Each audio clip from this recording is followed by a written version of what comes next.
Howdy folks, I just wanted to jump in here and say it's strawberry season where I live, and if it's strawberry season where you live and you can get some strawberries, then it's time to make some strawberry shrub.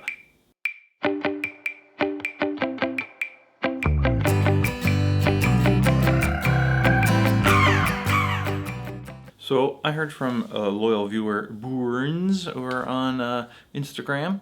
He watched last year's video on strawberry shrub and made Show Them a Clean Wheel. You can check out that video to get that recipe. He enjoyed it, so don't just take it from me. Now, I've shown a lot of shrub videos on this channel, so I'm just going to do a quick recap on how to make strawberry shrub, and I'll just show you my procedure.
As I like to do, I like to take the leftover strawberries after you've left them in the sugar for a day or two, and I like to steep those in alcohol. Last year I did strawberry gin.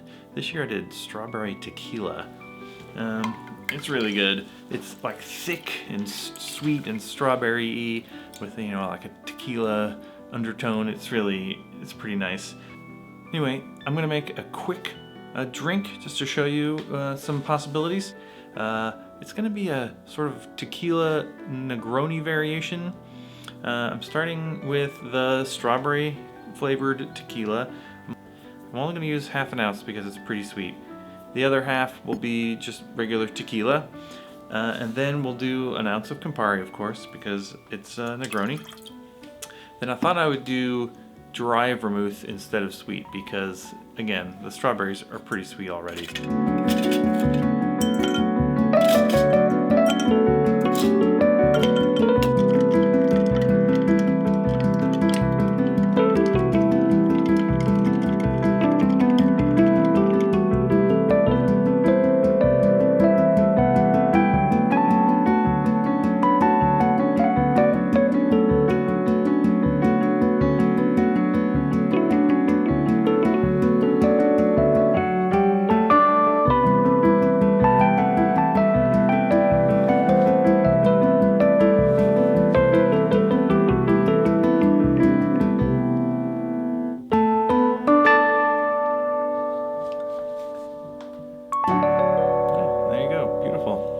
Look at that red color. Campari and strawberry. Campari and strawberry go great together. That is a time-honored tradition. Negronis are great. So versatile. There's so many ways of making it good. Tequila and strawberry tastes so good. The Campari with the strawberry, it's like three different things combining, I think it is sweet enough. I was a little worried it maybe wouldn't be sweet enough in the end, but it's pretty good. The dry vermouth's kind of stretching it out a bit, giving it a little character and bulking it up. This is pretty good. Yeah, if you're gonna make shrub, definitely take your Dunnings and pour some alcohol over. just pick whatever you want. Vodka, gin, you know, sky's the limit. No rules. And like a Negroni, if you're thinking trying to make up a drink, start with a classic and make some variations. That's definitely the easiest place to start. Negroni is a classic. It's so easy to riff on. So there you go. Beautiful summer drink. I guess what we'll call this, the Strawberry Tequila Negroni. Alright, thanks for watching. Go ahead and like and subscribe, do all that stuff. And we'll see you next time.